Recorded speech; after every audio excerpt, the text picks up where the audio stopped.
Or that way. Manaf, you're from Morocco and Palestine? You live at home with your parents? Alone? No,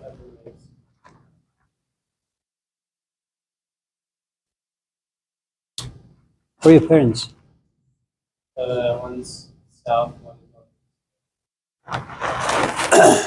You have siblings? Yeah. You guys close? Jesus. That's good. I mean, who needs relationships really? I mean, except Lark. She has a boyfriend. She's the only one in this class who has a companion. The rest of us are like miserable. She's not married. You're married? I thought you just... Thian? How you doing, man? I thought you just had like a companion. You're actually married? Yeah. No. How long? Is it good? No. Yeah. Huh. To a man or a woman? White or black or blue or yellow? South African. Like from South Bay? Oh. How old is she? 35. How old are you? 32. Oh. So who's the boss? Of course you are. Look at you. Oh, man. You have any advice for Lark? Since she has a boyfriend? Wait. Take your time. Be patient. And be very forgiving. No, Don't forgive? that wasn't the advice that I was going to give. What were you going to say? That boy said that, you know, Wait, are you encouraging her to like go out with women? no, I like men too. Wait a minute. I mean, Does your companion know how confused you are? She likes men too. So what is wrong with the both of you then? We just like each other more. What do you mean? She's just the perfect partner. A perfect partner.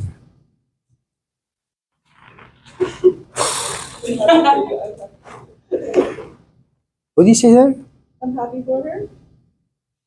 She has another 60 years to go. You have no idea how her life is going to unfold. It's a little premature. I'm happy I for wish you. her well. You wish her well in the midst of a tsunami to come. Yes. Oh, man.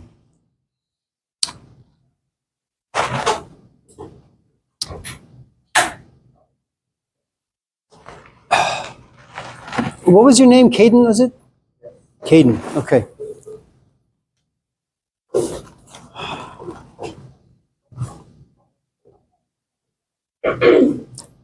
You guys know who Tyrell is?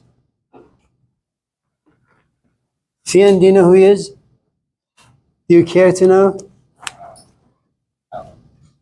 The answer is no. Why do you care? Don't you hate it when people try to be like politically correct? I mean, it's... Okay. What are you looking for now, Kim?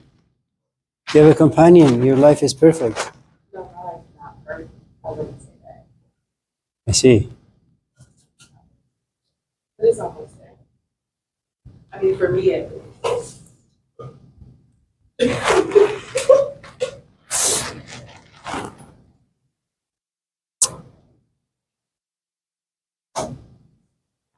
Hello, Danielle. How are you? Danielle, right? Yeah. So, what do you guys want to talk about today? This is only fun. Today is like our Friday. Adrian, any topic? I'm sorry, mountains? Oh, you don't know. I'm on. Tammy, hello. This may inspire you. I'm getting some stuff from Home Depot today. Huh? And I said I'm getting them today. They're being delivered. So you missed your chance. So anything, I think? Joey, how about you?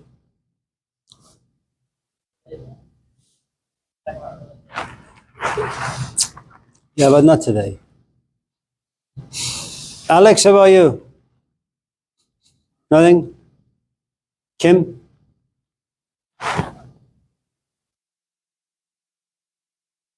Hello? Are you Tyrell? You're Tyrell?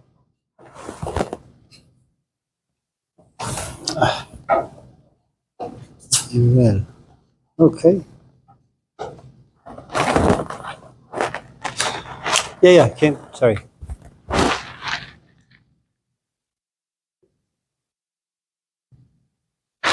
We can do general. How about the crime? That's fine. Okay, that's one. Emily? No? Lark? Do you believe that love isn't real? It sounds like you do. What gave you that impression?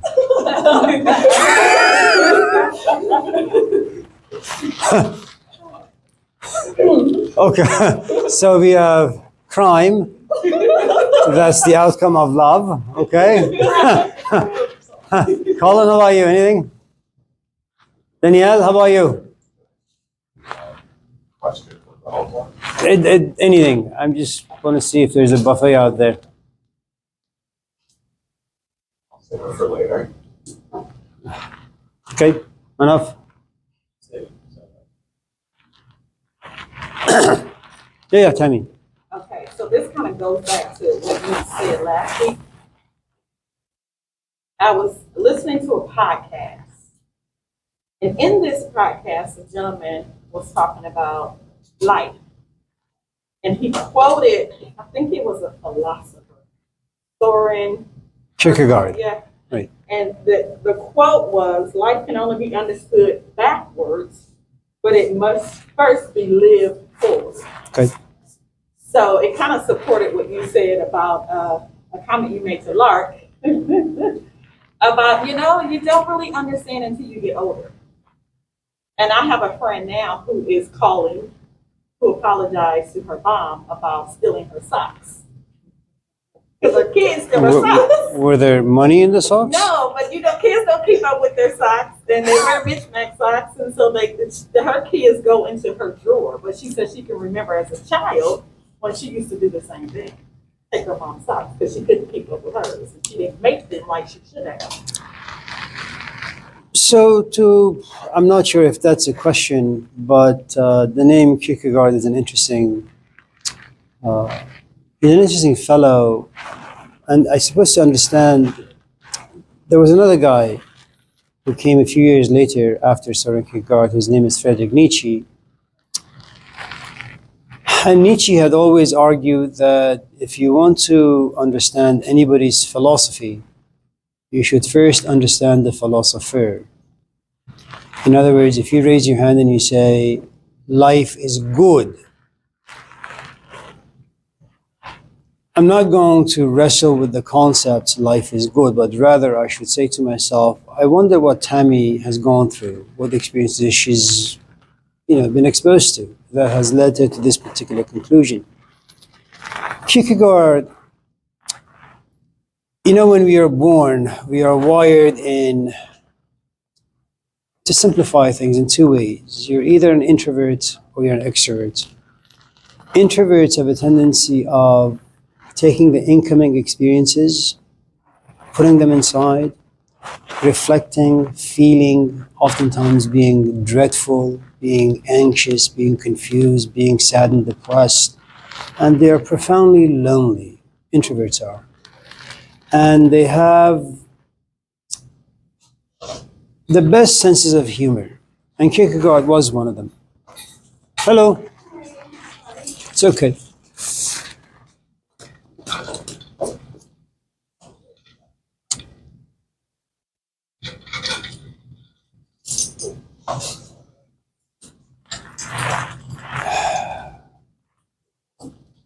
Unfortunately for him and someone like Nietzsche or Camus or the rest of us in his classroom, he was born at a very, very, very, very awful time in human history.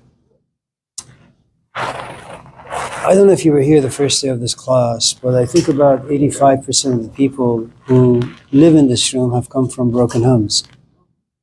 The mom is over there, the dad is over there, the stepmom is over there, and the stepdad is over there, you know. And for some of the folks in this room and my other students, this experience of brokenness could have happened during the formative years from 0 to about maybe 10, 11. That really leaves a lasting impression on you. Or it takes place a bit later in life where you can actually process experiences just slightly better. Still not too good, but slightly better. Kierkegaard and Nietzsche and Jean-Paul Sartre and Albert Camus and the rest of us in this room. You know, dogs are interesting animals in the sense that if you don't train your dog, you're not going to have a very happy dog. It's going to be unruly. It's going to be wild. So you need a dog to be trained. If you can't train your dog yourself, if you can't take him to a doggy park, you'll hire someone and they'll train it for you. And through the training, you have discipline. You impose in the dog's psyche certain ways to behave and certain ways not to behave. Human beings, for the most part, are the same way. For many thousands of years, our culture gave us religion, something that Joey wanted to talk about. It doesn't matter if God exists, which religion is best, maybe they're all just nonsense. But what religion did for us, it was like a GPS. I mean, human beings are very, very strange animals, you know. We have no idea who we are, what we ought to do in the short few days of our lives. Most of us are confused, anxious. Our lives are miserable, dreadful. We have no idea where we're going, what we're doing. Especially the elements of shame and guilt and remorse that used to kind of be like a super glue. You know, get people together, make sure they don't fall apart. Those things are gone too.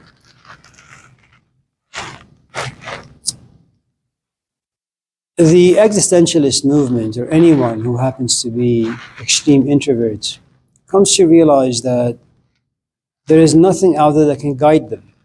I mean, you want to get into a great relationship, right? I mean, that's what people want to do. We are social animals. And you say, okay, what's my GPS? Well, you travel back in time through your imagination and memory. You say, okay, let me think about my parents. Surely they must have had a great relationship. Maybe I can learn some lessons by just going back and picturing them. And you realize when you were 2, well, all they did was fight and scream. So you say, okay, well, let me think about my brothers and sisters. Well, they're kind of losers as well. Let me look at my friends. Well, they're all drunks and, you know, addicts and sorts. And you realize, well, you don't really have any tools. And so what you do is you have to figure things out on your own, you know. And you walk into the cradle of society, realize there is upon you an avalanche of porn, dysfunction, depression, loneliness, confusion. And so you kind of say to yourself, you know what? Since no one is out there to act as a GPS for me, maybe I should just wing it. And you walk into life with a tremendous amount of poverty. You don't have any parental guidance, you don't have good friends. Basically, you just don't have a good GPS. And in winging it, you have already some scars inside you because your parents ABCD, because society doesn't have much to offer you. But you begin to form decisions on some infantile assumptions you have about yourself, about life, about relationships, about love. And then, of course, things don't pan out. And then you kind of just bleed for the rest of your life. Soren Kierkegaard is very much like that. Nietzsche, and of course the rest of us, that you look to society for some guidance. You look to religion. But by the time 18th, 19th century comes about, there is no religion left. You know, you have big factories, you have cities like New York and Washington and Chicago, the light never goes out. You no longer live in a village of 200 people, but like Oakland, it's a zoo. Nobody knows anybody. You, my students, for the past 30 years, they walk in as strangers, they leave as strangers. It's really quite puzzling. And if you again look at the stats, and I'm not sure how accurate it is these days. Divorce rate is about 70%. Depression is about 65%. So all the awful things that could paralyze a human being is on the rise. So Kierkegaard was like that. How did he manage to survive? He just wrote and wrote and wrote and wrote. He fell in love with a woman at a very, very young age, but because he was very, very religious, he had said to himself, what is it in a marriage that harms people? Kim knows this well, since she claimed to be in a very abusive relationship. Was that true? My apologies. When you get older, you lose your ability to hear things.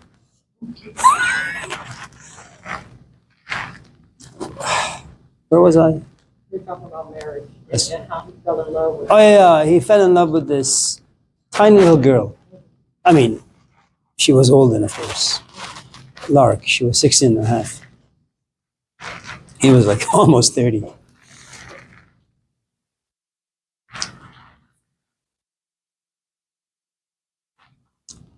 And women have these disabilities.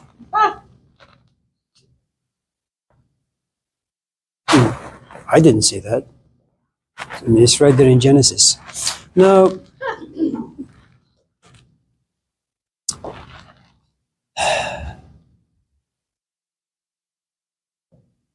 You come home, Kierkegaard argued, you want to sit and read a nice little book, and your woman looks at you and says, we need sofas, new sofas. What's wrong with the ones we have?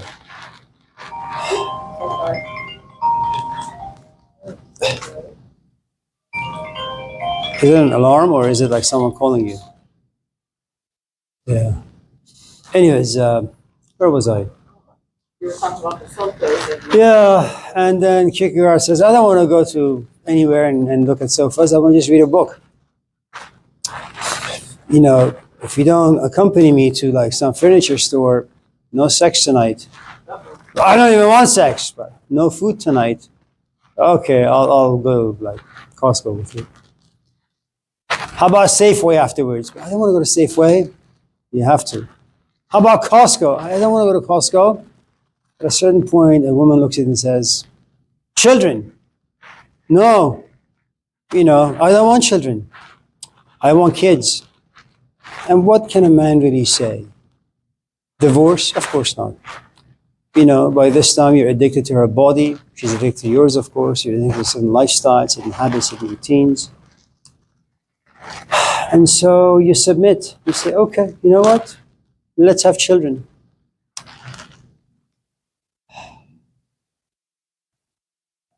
And then your entire life, take them to school, change the diapers, tolerate their stupidity, and wait and wait and wait until they gain some maturity. If they ever get there. And Kierkegaard says no. So despite his love for this woman, he says, you know what?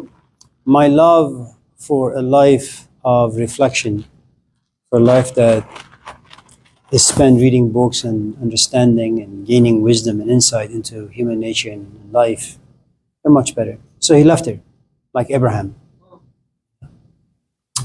He said, I'm going to sacrifice my son for the sake of God. And he says, well, I'm going to sacrifice this woman because I want to learn and understand. At a certain point, he came to realize that maybe the way Abraham changed, he said, I will sacrifice my son. And as he was about to cut his jugular, God says, stop, Says, maybe I should do the same thing. Maybe I should go back to this woman and say, let's get married. But by the time he got back, his best friend stole the woman. Yeah.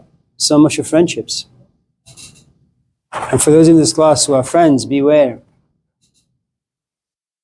من از بیگانگان هرگز ننالم که با من هرچی کرد آن آشنا کرد. I don't have the power to hurt any of you in this class, except of course the grade. But your friends, the friends who know you, your secrets, they'll eventually stab you in the back a few times. Isn't that true, Kim? Of course not. She has a happy I'm life. experienced it, so I'm Yeah. gonna say yes. Yeah. Anyways, I have no idea. Any other questions or comments? So let's talk about marriage and love. Is that what you guys were talking about? Marriage or crime? Crime and life, right? Or, Love is in mountains. and what? Mountains. Oh, mountains, yes. Yes.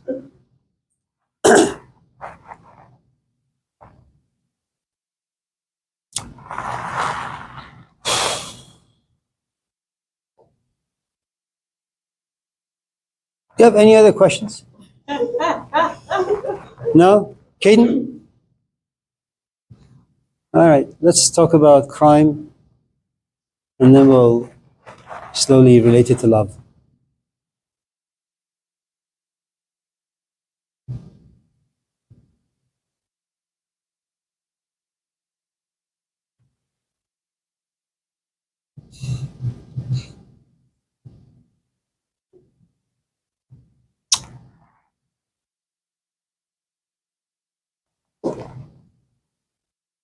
Anyone in this class enjoys pain? Is that pertaining to suffering or just physical pain? Any kind of pain that's not generated by your own will. You wake up this morning, let's just say, and you say, you know what? I remember my mom. She's no longer with me. But because I loved her so much today, I'm just going to fast. Not eat anything or drink anything or talk to anyone. That's willful suffering. And you know why you're doing it. It's intentional. That's not the sort of pain and suffering I'm talking about. Rather,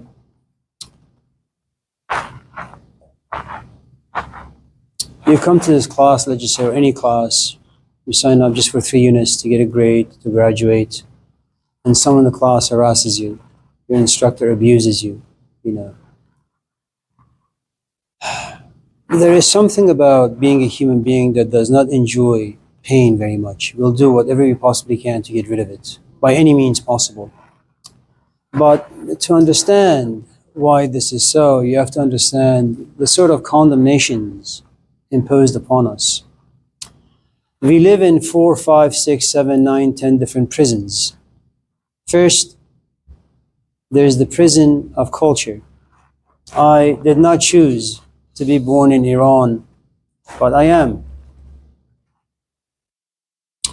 Iran is about 4,000 years old. The moment I was born in that culture, hello, imposed upon me are 4,000 years of stories. Anyone in this classroom who's born as a black person, you're not born alone. You're born with a history, and you can't get rid of that. And just in case you want to turn away from that history, other people will remind you. Absolutely. So that's the first prison in which all of us live in. The prison of our culture. And what is culture? Culture lives in history. History lives in time. Time lives in time and in life. And what is it that life does? Life creates events. In a couple of months, weeks, maybe years, Lark will look at her boyfriend and says to him, I no longer want to be with you. And this poor chap, he wants to figure out why. He cooks for her, cleans her house, listens to her nonsense, right? On a daily basis. She just comes up and says to him, I don't like you anymore. He needs to make sense of it. Human beings need to make sense of why their life is the way it is. Why did my parents divorce? Why do I have such a crappy relationship with my siblings or with other people? And we generate stories. Not because these stories are true, but because they comfort us. They give us meaning. Could it be their reality too? Whatever you create becomes your reality until you go to the therapist office.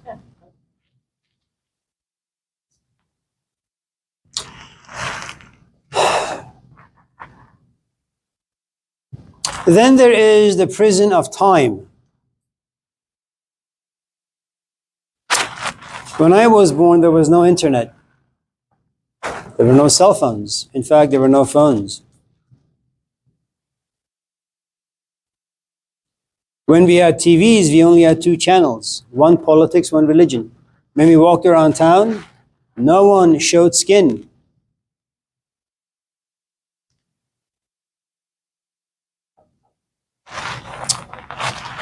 My kids, I can't get them off of their cell phone. My daughter is like 6 months old. She looks at me and she says, I want a boyfriend. Why? She has watched Sonic. And the point I'm trying to make, who and what we are really depends not only on our culture, but it also depends the time in which you're born. It seasons you. You wouldn't dare to come to class some 20, 30, 40, 50 years ago as a 16-year-old kid, young woman, raise your hand and say, I have a boyfriend. Society would look at you and say, what? What did he say?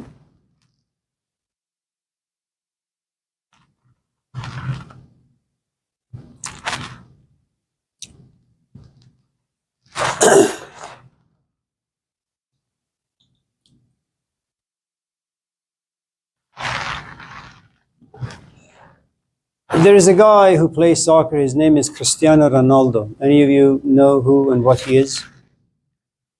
You guys don't know who Cristiano Ronaldo is? Colin? You know who he is? Do you like his abs? His six-pack. You've never seen him with his shirt off?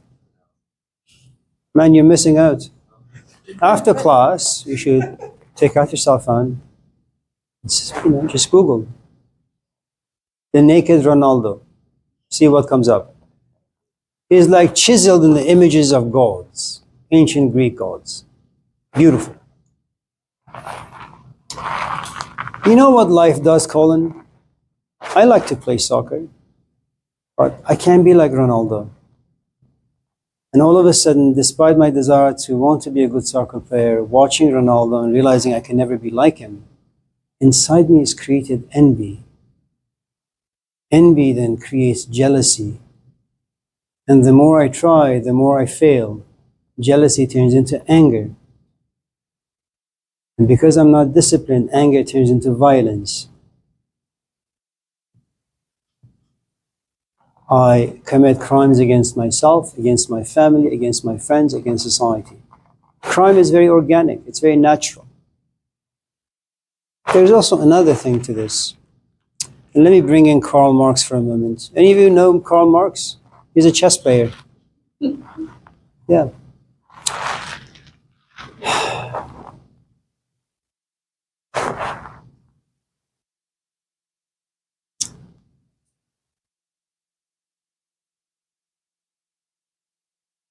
A few years ago, Donald Trump only paid $1,000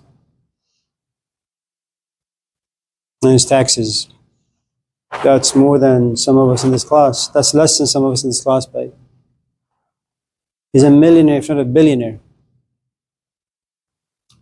And you realize that in society, what you have is poverty. You have inequality. You have injustice. And you don't steal because you're a criminal. Poverty creates aggression, creates hopelessness, creates despair. And when you have no options, what do? You steal. Like you go to Home Depot. Hello, Abi. How are you?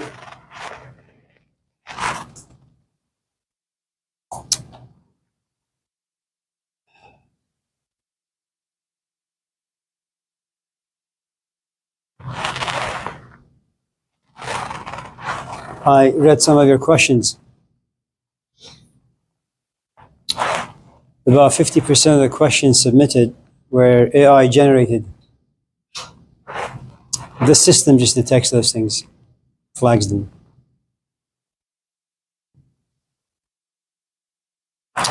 Should I categorize those people as criminals? Give them Fs? Or should I basically say, well, they're not really interested. They're not yet mature enough to understand this stuff, to think about this stuff, to reflect about this stuff. They're far too young to take these ideas seriously. Or they're just stupid.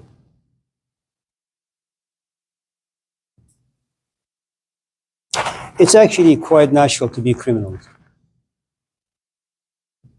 Any of this class have ever watched that movie, American History X? You guys don't need this class. You need to stay home and watch movies. American History X is about this white guy who lives in a psychologically gated community. He is part of the Aryan Brotherhood. One night, as he's sleeping, he hears this noise. He goes downstairs, and there's this young black kid in his house trying to steal some things, or a couple of them. He chases them away. One, of course, slips, and this white guy just shoots him. He ends up in prison. The white guy. The white guy. Now, one of the things you need to understand about this white kid in this movie is the following. I had a student about maybe 14, 15, 16 years ago here at Laney, 20 years ago. His name was Tommy Jones, not the singer. Jones's father was part of the Aryan Brotherhood, not too far from the Bay. He was perhaps the most powerful narcotic distributor in the Bay Area. Eventually, Tom got caught by the police, sent to prison, served about 15 years. He had tattoos from head to toe. And then he was released because he had cancer of the throat. In prison, he began to interact with brown people, with red people, with black people, and he came to realize that they are quite fascinating. Their culture is actually quite nice. So his best friends became Hispanics and African Americans, people from Iraq, Iran. And so very much like the movie American History X, when this kid comes out of prison because he was assaulted sexually by one of his own people, the person who rescues him is a black man. When he gets out, he finds out that his own brother, the younger brother, is now part of this brotherhood, and he goes to rescue him. And the point I'm trying to make is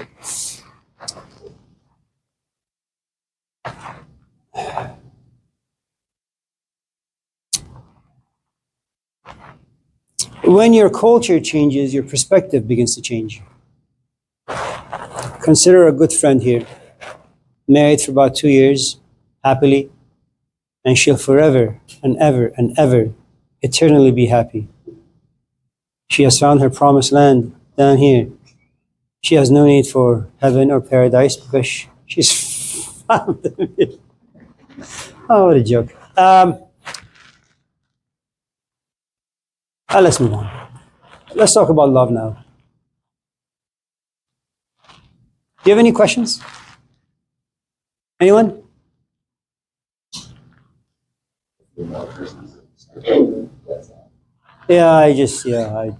I'm done. I'm bored now. And even though it's only the third day.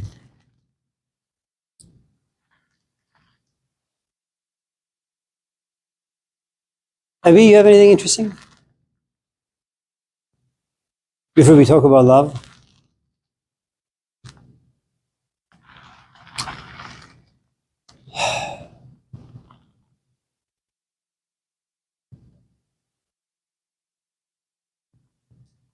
When I was in high school, Lark, I fell in love with this young woman. She was so physically hot. But then after 2, 3, 4, 5 weeks, I realized I'm not just interested in sex. I actually want to have a good conversation. But I couldn't find that intellectual part inside her. So I fell out of love. And I don't really know how that happened for me. That all of a sudden this transition from the physical to non-physical took place.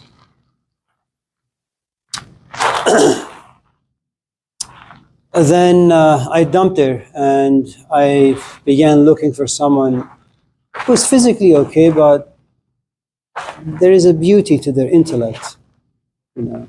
So I frequented a lot of churches and prisons and eventually found one. They're both the same, really. And we would sit for hours and talk. It was wonderful. At a certain point, I realized that just having a good conversation with someone, falling in love with their intellect is not enough. I want her to commit, as I was ready to commit. She wasn't there yet. So I said, once again I was betrayed. First I thought physical love is enough, but it wasn't. Then I thought emotional or intellectual love is enough. It wasn't. Then and you know, when you talk to someone and it's purely like intellectual, once in a while you say, I want to feel something. Then I went out with someone who had like parental issues. Beautiful. Because they are like this infinite pit of shit.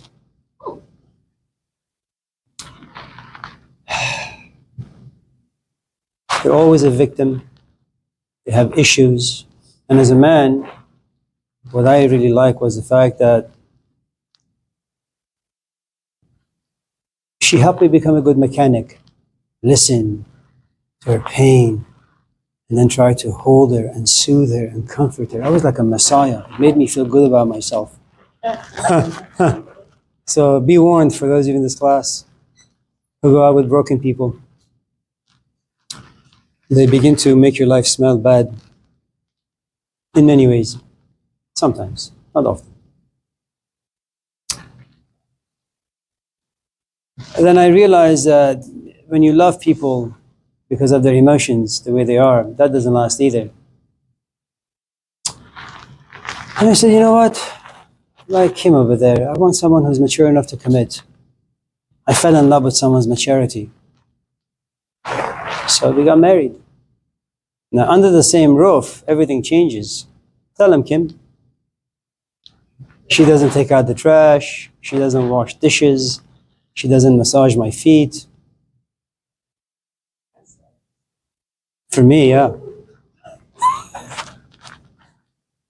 And so I realized commitment by itself is not enough. You need a different kind of maturity because it brings about a different set of tools to make relationships work. Do you get my point, Lark? I don't think you're talking about love. I think you're talking about wanting something from someone.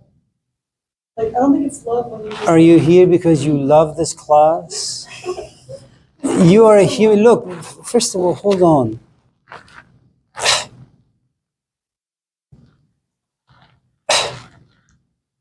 We have needs, Lark. You kill things to eat, to survive. You have a boyfriend because you want to escape loneliness. And there is nothing wrong with being lonely, and there is nothing wrong with escapism. We all do it. We are here to exploit, to manipulate, to coerce, to kill, to destroy, to feed off of other things. I get emails yesterday, 20 of them. Why was my grade this way? They email me because they miss me? They need something. We're all here because we need something. Look, you're a Christian. Jesus Christ. At the age of 12, he's a poor kid. He's looking for meaning. What does he do? He leaves. Not just for a week or two, for 18 long years. You know where he ends up? My country, Persia, and India, and Egypt, some other places. He comes back. Why does he come back? He has found gold, he's found wisdom. Why does he come back? He needs people to listen to him. We all have needs. And you're going to have needs until the day you die. The idea that you walk into a relationship and say, you know what? I'm here for your soul, nothing else. The trick is to use the right people for the right reasons. But finding what is right for you takes a long, long time. Do you know how many marriages I've had? Yeah, you know why I've had 8 marriages? Because I really didn't know what I wanted. And when I did realize what I want, I realized all of a sudden, 8 billion people on this planet, I'm just looking for one person. Your life shrinks. And that's the beauty of knowledge, insight. Once you know, you slim down. So we're all selfish. Oh, yes. You have to be selfish. I mean, without selfishness, you wouldn't be able to survive. I mean, even moments of acts of compassion, for example. Imagine I'm a homeless man as you're driving away from Costco by the light. You know, my clothes are ripped. I have my companion, a dog next to me. You know, my skin has been scorched by the sun. What am I going to do? I'm going to look at you. I'm not going to smile because I use my face to manipulate you, to create emotions. You just came out of Costco. Your car is filled with junk. What is my task here? To make you feel guilty. You have a car filled with food. I am here, having nothing. You know what that guilt does? It creates shame about you. How do you cope with the shame? You put your hand in your pocket and give me $5. But it's your choice to sit by the side of the bed. My choice. What is it about people? This idea of meritocracy.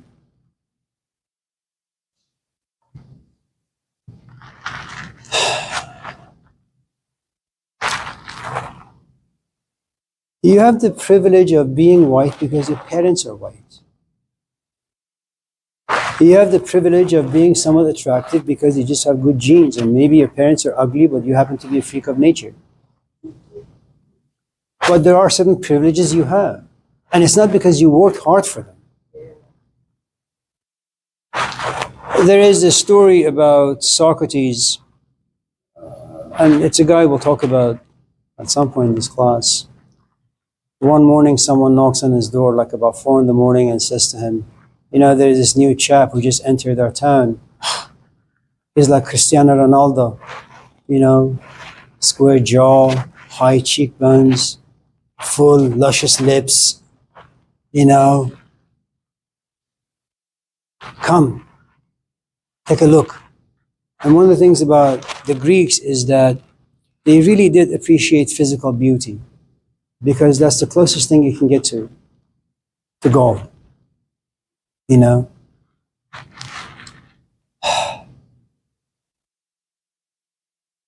And every time I look at Angelina Jolie, you know who she is? She's like Cristiano Ronaldo. There's just something about this woman, just the way her face is and the rest of her body. And so by the time they get to the gymnasium, it's about 4:30 in the morning, and Socrates, before going to meet this guy, looks at his pupils, students, and says to them, I'm going to have a conversation with him to see if his intellect and his soul is as beautiful as his physical body. To beautify your intellect, you need to do hard work. You need to read, you need to think, you need to go to like seclusion. You know, the same is true with going to the gym and working on your abs, true. But intellect is very, very different. Anyways, let's move on. Anyone else? Maybe? So yes, use people. Yeah.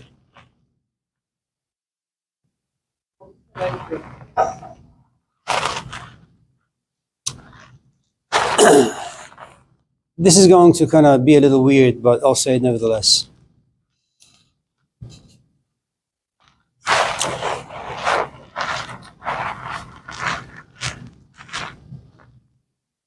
So if you read the syllabus, for example, when it comes to, if you want to email me, it says, listen, I know you have needs. Students have needs. They want to have access to their future. Part of their future or way to their future is this class or other classes. You need to make sure that you're in good standing with your instructor, you keep up with the work and this and that. But before you message me about anything, make sure there's a greeting. You know, reveal to me that you're civilized. You have the basic etiquettes. I mean, I'm not your age. You and I just met. You know, have respect for someone, even if you don't like him, who's like 40 years older than you are. Hey, Amir, how are you doing? How's your family? By the way, I'm wondering why A, B, C, D. You want to use me, right? You want a grade. How do you use me? In a way that can benefit both of us, you and me. Before you can use anyone the right way, you have to first figure out what exactly it is that you want. Do you want sex? Okay. Do you want this sexual engagement to be for like months with this particular person, or do you want a one-night stand? If you don't have the patience for like 5 weeks of a relationships, choose the person you want to have sex with very, very carefully, because she may harass you or he may harass you. Knocking on your door, texting you, phoning you, coming to your job. Okay. And so if you don't know exactly what it is that you want, there's a good chance that you're going to fail. Now, to understand or to get to know what it is that you want, you need to figure out your needs. Now, there is a difference between a want and a need. A want is, I want a Porsche, I want a big house, I want to leave Oakland, but I don't have a Porsche, it's okay, it's not going to bother me. A need is something very, very different. A need is going back to Lark's question about love. I don't just want Joey, I need Joey. Now you're emotionally entangled. In need, you always have emotions in play. In want, you don't. You have feelings that come and go. Now, if you're 18, and I don't mean, I keep pointing at you, but it's not really you. If you're 18, the truth is, remember the culture, what we talked about, the prisons you were in here. Most of the emotions that exist today inside people, parental issues, okay? Then you have the problem of depression and loneliness. Then you have the confusion of life, which the culture is supposed to be there, giving you narratives, okay, stories to live by. But those things are gone. So because on the inside, people are a complete mess, and they are, I think Freud was very, very right, and he was onto something around the early 20th century, that people are like volcanoes. You have to understand the time and history of Sigmund Freud. He witnessed World War I. And you need to understand what a war is. A war is, at a certain point, you say to yourself, these are not human beings. These are animals that we need to massacre, get rid of. Okay? And we're not talking about a warfare where you see your enemy face to face. Now you drop bombs. Okay? So this human interaction that used to take place for many thousands of years, that's gone. Sigmund Freud sees World War I and the savagery that lives inside us. He also lives long enough to see parts of World War II and the rise of Nazism. Okay. He argues that people around the 19th, 20th century have a lot of trigger points inside them. We don't have to do much to make them go nuts. If that is the culture in which you live, it makes a couple of things very, very difficult. First, if you're looking for a healthy relationship about anything, it's going to be very, very difficult to find. I don't know how many of you in this class are addicted to your cell phones. Okay. Imagine you have to sit and do some work. You now live in a time where you are very easily distracted. That's the Gen Z issue. There is a lack of focus. And it's not because you want to be distracted. Culture is like a tsunami. Okay? This force is avalanched upon the human psyche, and all of a sudden, despite the fact that the desire to be focused, desire to be monogamous, desire to be serious, the culture won't allow you. And because the culture has so much toxins in it, it's what sociologists call the social release. Okay, so what you have is you have a lot of people who are lonely and miserable and depressed. You create Tinder. You create porn. You create TikTok. These short clips that will eventually disable you into being able to focus on one thing for too long of a time. You just don't have the capacity anymore. So every semester I get like tons of emails from various departments around campus. This student has disability of this kind, ADHD. Okay, why? You're not born with it. The culture creates such things. Sometimes. Okay. Now, the way this works in my mind is the following. B.F. Skinner is a behaviorist. He was a good friend to Sigmund Freud and other folks.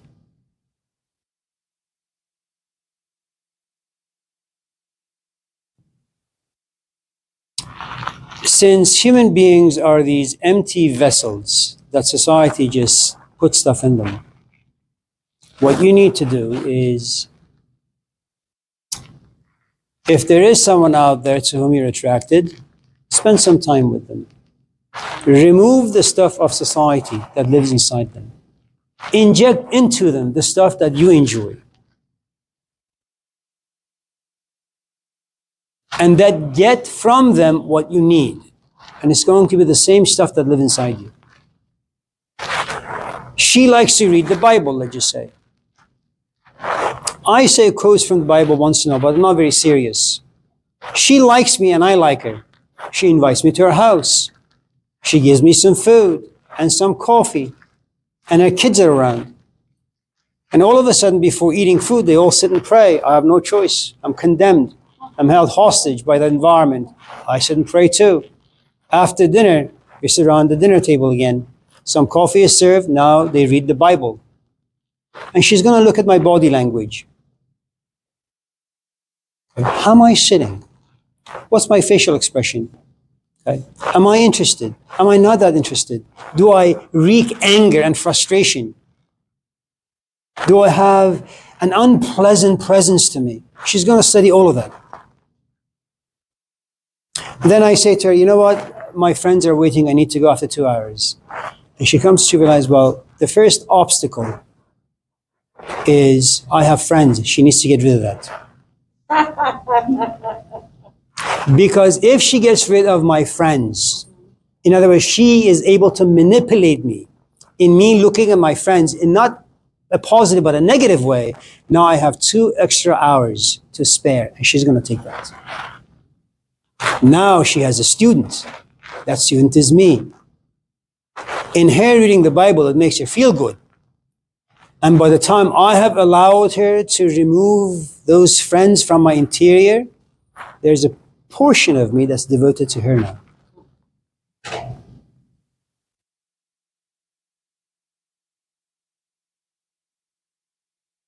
That's how you do business. You exploit and manipulate. Okay, I think it is right. You're just projecting your own experience and not answering any of these questions. You're not a philosopher. You're declining old man, and I'm not going to listen to this anymore. I'm going to drop this fucking class. It's so stupid. That's right. I'm sorry y'all have to listen to this.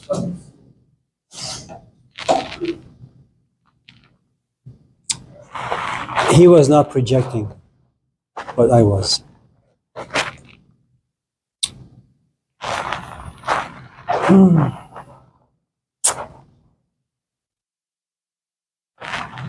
So what do you do with that?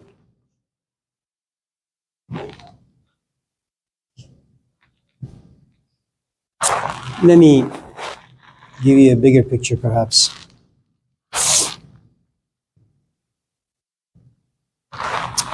None of us know this guy. I don't know where he came from. I don't know who he is. I don't know what he is. He's a young man though, he's about 20 some I suppose. And I hope he'll have a very long life. You're eventually going to have a job that you don't like.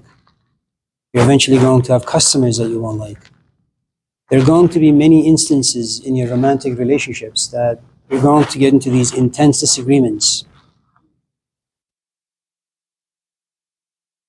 Once in a while, you're going to have parents looking at you and saying that, you're just a piece of shit. And maybe for all the right reasons. If you don't have the patience and the ability to overlook certain things in life, you're going to have a long, miserable life. His attitude is okay, but it's not just about this class. It's the big picture. Now, had he the patience, and anyone in that particular position, if he was able to tolerate my nonsense for another 15 weeks, what would have happened? He would have gotten a passing grade, 3 units, and an inch closer to graduating. Was he able to use me in the proper way? No. There is another scenario to this, and that's the following. Stoicism. When Socrates died, very much like Jesus Christ, philosophy fractioned or got broken up into 3-4 different parts. One branch after the death of Socrates came to be known as Stoicism. And Stoicism means the following. I can't do anything about my skin color. It's out of my hands. I can't do anything about my height. I can't do anything about just being born with a bum heart. I can't do anything about ICE agents. I can't do anything about the political system in America. I can't do anything about the grading system that exists in academia. I'm going to drive home after class. I have no power to know if someone driving next to me is high or drunk or angry who may ram into me. The truth is, I have no power about 99.9% forces that exist in life. I am too old to change the way I teach. Now, you may not like it. Even I may not like it. Like an alcoholic, I don't like to drink, but I don't have the will or the power to stop myself from drinking. 20, 30, 40 years of habits and routines are very difficult to overcome. Matt. Hello. Please. How are you? How are you? It's good to see you. Well, Good.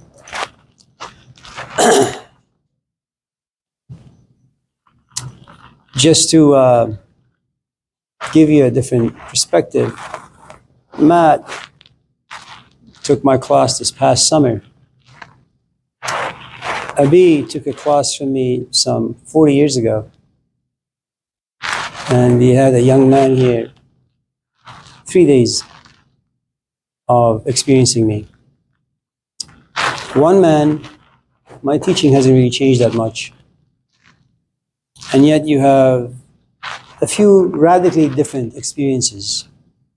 He is not enrolled in this class.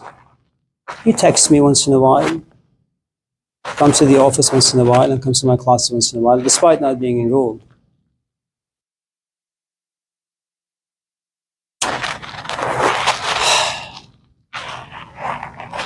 People with different capacities, different desires, different needs, experience things differently.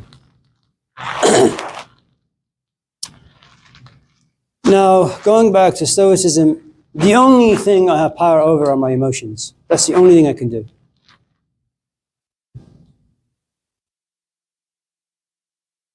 You don't have to like me, but you will have the need to email me once in a while about your grade or about missing a class.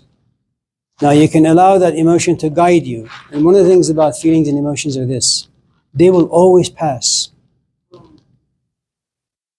They will always pass.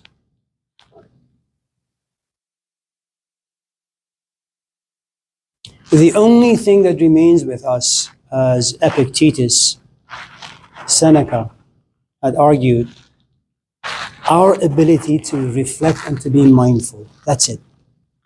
To pay attention. That's the only thing that can be your best and most faithful companion throughout your life. Not your emotions, not feelings. Love generated by feelings will fade eventually. The love will fade or the feelings will fade? Or both?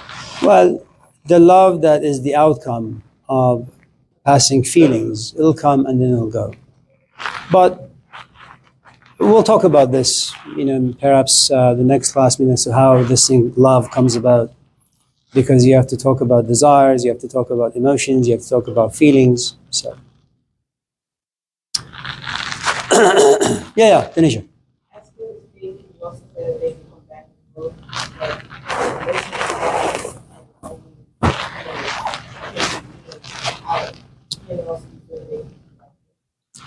So there are a couple of things that take place. I'll give you a simple version, then I'll give you perhaps a bit more complex. When you have infants or tiny little kids, it doesn't take very much to hurt their feelings. Just look at them in a mean way, and all of a sudden your kid will pout and begin to cry. And then you, as a parent or as someone who has some age on you, you kind of feel bad about the way you behaved, because the way the tears kind of makes you just feel bad. It's kind of like a mirror. You look yourself in the mirror and say, really, did I just do that, right? And then you run to them, you hug them, and they say, you're suffocating me, please. You take them for ice cream or whatever. So your ability to show feelings and emotions, they're very organic, okay? And they come about very quickly. It's not an act of reflection. Should I do it? Should I not do it? When, who, what, none of those things. As you get a little older, and as your parents punish you, and as you're beginning to cry, and your father says, don't cry, inasmuch as it is profoundly painful, something about you is slowly getting trained to become more resilient, thick-skinned, okay? So as you walk into life and as you experience cruelties of life, you're now thick-skinned. Life doesn't have the power to hurt you as much. It still can. Okay?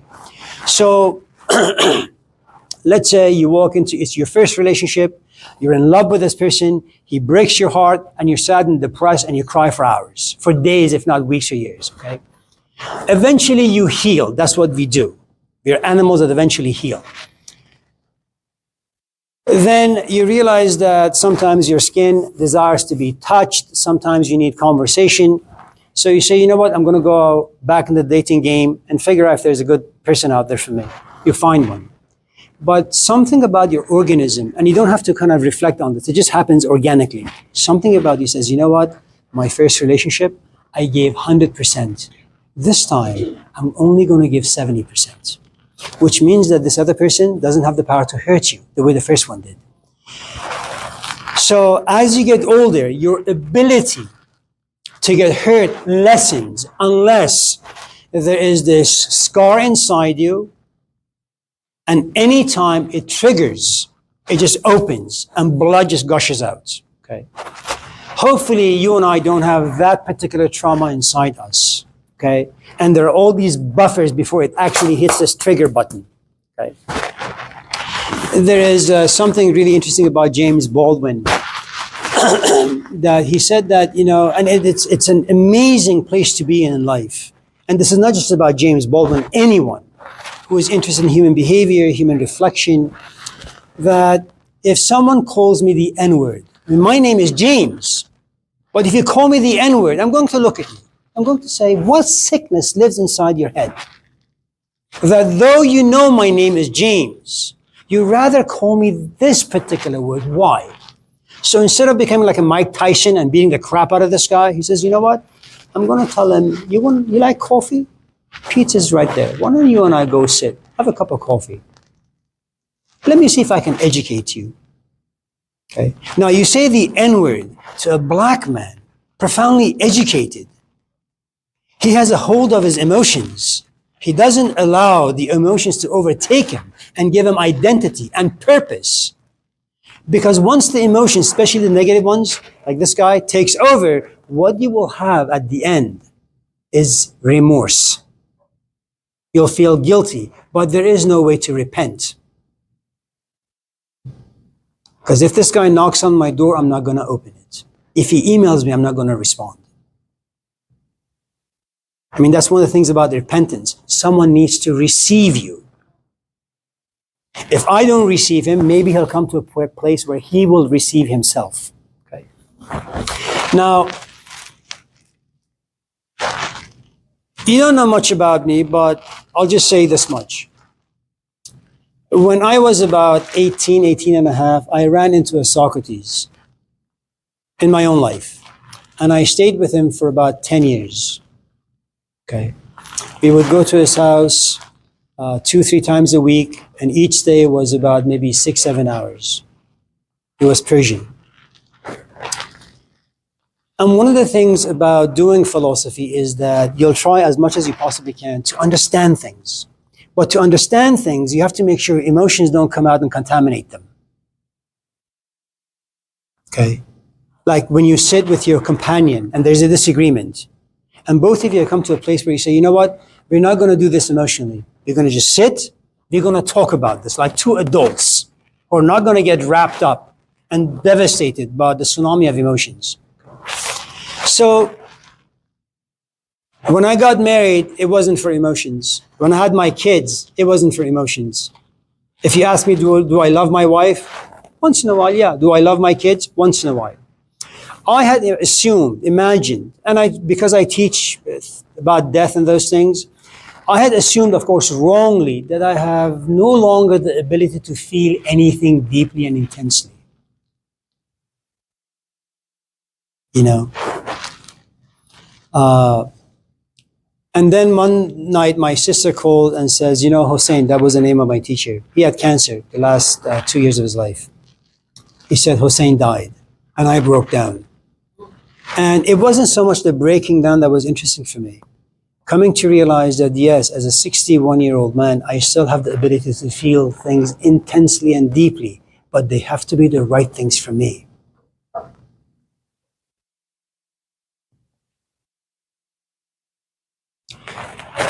When you get into an abusive relationship, the first few times when you're abused, it hurts you. Little by little, you become like a rock. This other person will not have the power to reach you, to hurt you. You kind of seclude yourself, barricade yourself. Then you come to a point where you say, you know what, I'm just going to leave.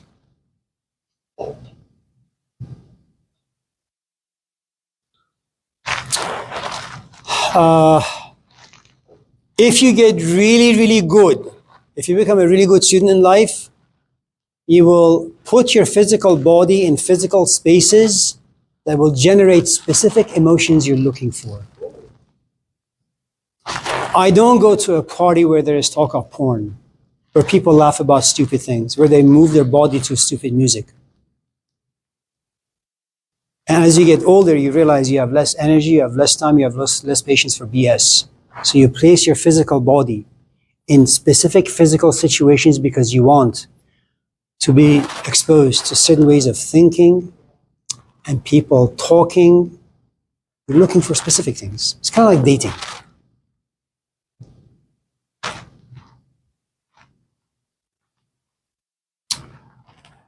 Do you have any questions, any comments? Please. Sure. To respond or to add to she mentioned, can those feelings come back up? In my mind, took you to being married to a person 4 years, divorced, and then married again. You thought you were over this person, but now your feelings for that person have surfaced again. And you remarry. People divorce and remarry all the time. It's the weirdest thing to me. I think the first time you marry for love, The second time, I mean, if you're an idiot, again, you marry for love. But if you have wised up a little bit, you realize the complexities of relationships. You realize the importance of money. You realize the importance of just this other person being available, not being an addict of sorts, and being somewhat mature. Now you begin to look at his or her relationship with her parents. You know, what sort of friends they have, what sort of job they have, how they think about stuff. If, you know, and then your second marriage is more like a business transaction, but it's a good way to look at relationships because it is a business. Because what you're doing is you want someone in your life for a long haul. It's from now at the age of 30 all the way to about 60 or 70 or 80. If you're married a flake, just in case you get sick, just in case there's some awful things about life, they're not going to be there for you. Okay? You need someone who's selfish in the right way and also selfless in the right way.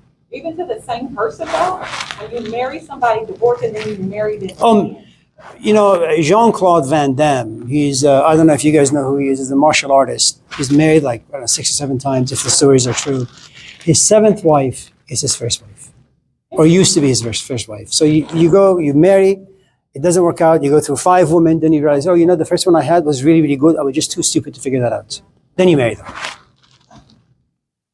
So that's that feeling that comes back once again, that initial feeling that you thought you were over, and then it surfaces again in that same person. If you're talking about pain, that's a different story. If Love, not pain. love, The attraction that you had that drew you to them initially. there was this great movie, I think it's called The Painted Veil with Edward Norton, Jack Lee something. He's this guy. Anyways, I think he played Incredible Hulk. So he marries this woman, but this woman was in love with another human being. The character, Edward Norton, he's a doctor. He goes to Africa, certain parts of Africa, to heal people. He takes his wife and his kid. And then his wife comes to see how difficult and how hard he works to take care of people who he doesn't know, doesn't really care for, but he helps them nevertheless because he's a doctor. And she begins to get glimpses of the nobility that lives inside this man. This man eventually dies. He gets sick and dies. She goes back to America, and she runs into her lover. And her lover looks at her and says, "Oh, Kate, is that you?" And she says, "No, my name is Mrs. Ferguson." I think if you're lucky enough to get specific people or certain people to walk into your life and give you a different perspective about what it means to be black, what it means to be white, what it means to love, what marriages, what relationships are. If your perspective can change that dramatically, you are forever changed because the foundation of who and what you are. And that foundation generates feelings, beliefs, and all sorts of various emotions. If that foundation is kind of cracked or has a lot of poison in it, there's a good chance that most of the way you express yourself will eventually cause your downfall. If you can have someone come and kind of fix that foundation for you, look, we don't have very many heroes in human life. Malcolm X is one, Gandhi is one, Jesus is one, Muhammad is one. If those people, Socrates is another, if philosophers, good thinkers, can become the foundation of who and what you are, there's a good chance that you'll be happy with about 70% of your life. The 30%, it just has to do with Costco's and tables and chairs, and they make you miserable, but that's just me. Just in case any of you have any complaints about the way my class is run or ideas are expressed, this is your class. You can just raise your hand and just say, listen, A, B, C, D, can we talk about it? It'll help you in the long run. Not about this class, about your relationship later on. Have a very nice weekend. Take good care. Tell your parents I said hello. Stay in touch.